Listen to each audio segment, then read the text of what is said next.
Hey everybody, Scoutcrafter here again, TGIF. Thank God it's Friday. Made it through another week.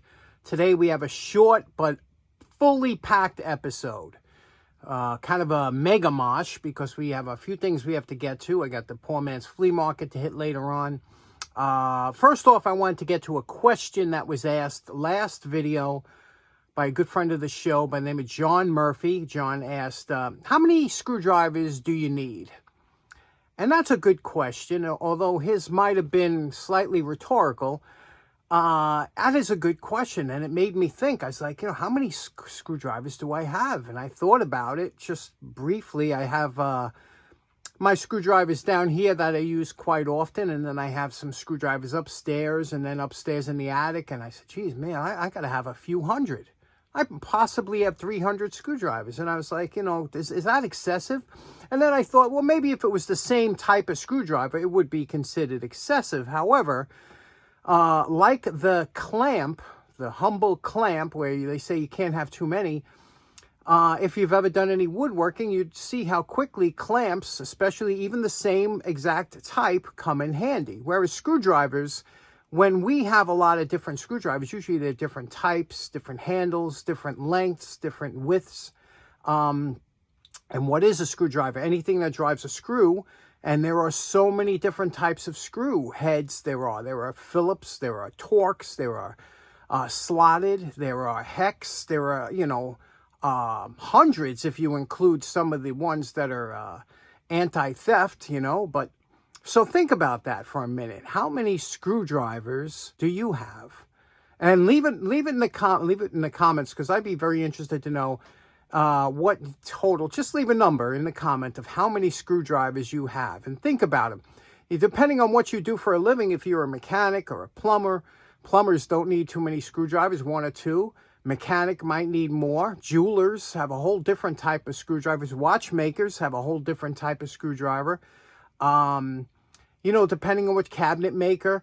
And me, kind of a jack of all trades, master of none, I got a little bit of everything. So I wonder if you're the same way. How many screwdrivers do you have? So leave that in the comment. So let's get started. We got like I said, a jam-packed episode. Let's get started right away. All right, next up, this here. I got this at the Long Island to meet my buddy Bruce Groton. He used to work for the aerospace industry, and he told me, he says, look, I got something that you might like, but, this is something you got to be very careful with. And he kept stressing about how careful it is. And with him, I never know if he's joking around or not, but he said this is a shrink lamp.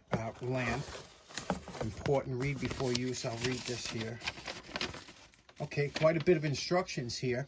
Now, apparently, this lamp, again, he says it's a shrink lamp, and if I mount this, I can't have any other lights on when this is on. I shouldn't look in it. I got to get some welding. I'll just look away. I won't even trust my welding goggles. They're kind of old. So apparently this thing, he says, when you put this on something, it will shrink it. Now, like I said, it looks like a kind of a high wattage here. It's only rated for 4 hours and 375 watts. So, it's got to do something, right? So I have this lamp here. Okay, I'm going to put this above the workbench here. We'll screw this bulb in, and we'll give it a try. I got something down here. I'll just pick something that maybe we could shrink. He says it works on anything, so let's see. I got something I think that'll be perfect. Okay, I'm going to shut all the lights off except for this one here. You can see we have the shrink bulb up there set up, and I'll turn it on and we'll see how long or what it does, if it does anything. Okay, all the lights are off. Here we go. Shrink bulb on. Oh my God, that is bright. Let's see what happens, if anything. Holy cow, check this out. It actually does work. Look at the size of that thing. My goodness.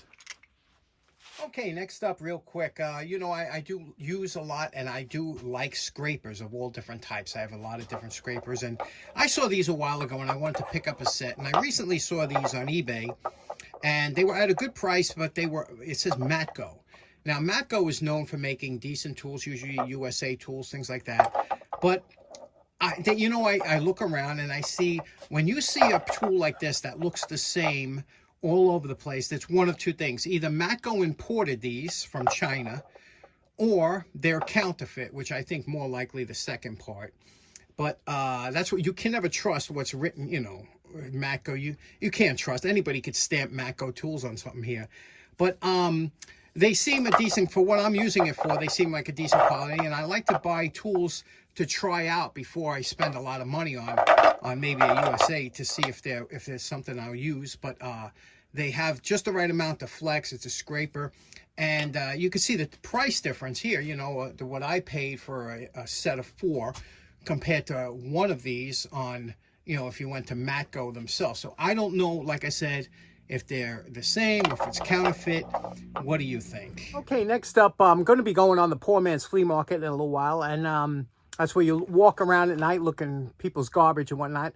And, I have a couple, every time I post some of the things that I see out here, a lot of people say, boy, they draw some great stuff by you. And, I'm kind of envious. And I wanted to straighten one point out real quick. And that is, the better neighborhood that you live in, the less garbage that will be thrown out.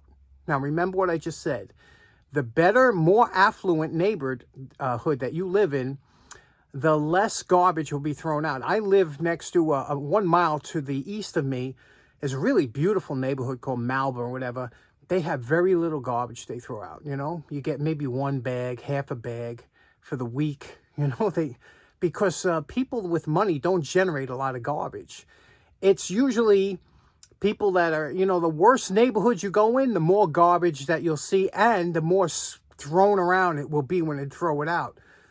That's just the way it is, and I could tell because I have better areas in my neighborhood that when I get to some rotten area, you don't see any good garbage in rotten, you just see a lot of junk and tons of garbage. Some people generate so much bags and bags every week.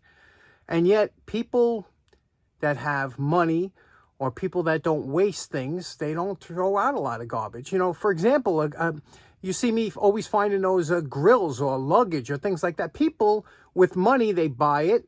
And then after the season is over, they put the grill in the garage and they cover it with a plastic bag until next year. People that are kind of, wasteful with their money, they'll buy a grill every year. Or they'll buy a new a fake Christmas tree every year. Fake Christmas trees are meant to last for like 5-10 years.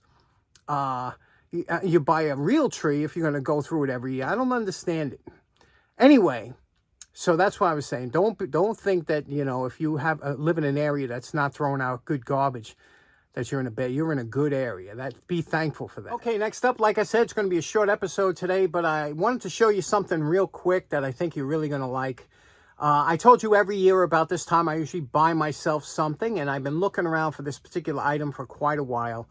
And it started from me watching Fred Dibner, the steeplejack over across the pond, and he used to blast some kind of horn just before he would drop a smokestack or something. So I was looking for this particular, I researched it and I found one, and I just recently bid on it on eBay about a couple weeks ago. I got it. Let me show you what it is. Really cool. Okay, there it is. How cool is that? Now, I know what you're probably thinking. What the heck is that? This is a hand-operated World War II, was on a ship, Faraday hand-operated foghorn.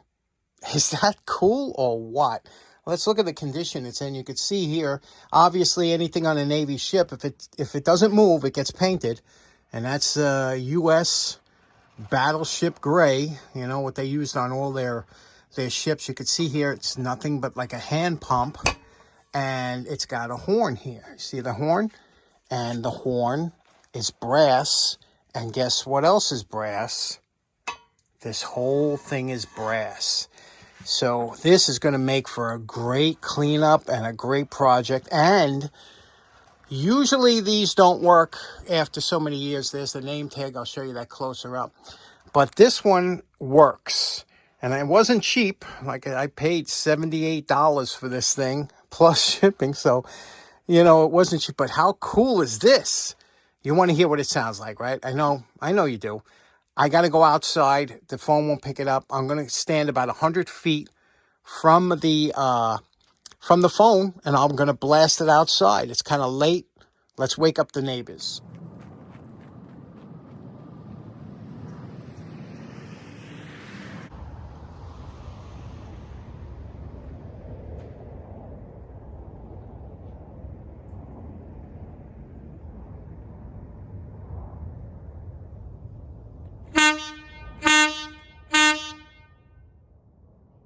Okay, so what do you think? Isn't that going to be a fun restoration? And can you imagine what that's going to look like? All stripped down of its paint and brought back to the original, what it looked like from the factory. Okay, so in closing, I told you it's going to be a short one today. Special thanks to Bruce Groton for the shrink lamp. That thing, I can't wait to try it on some other stuff.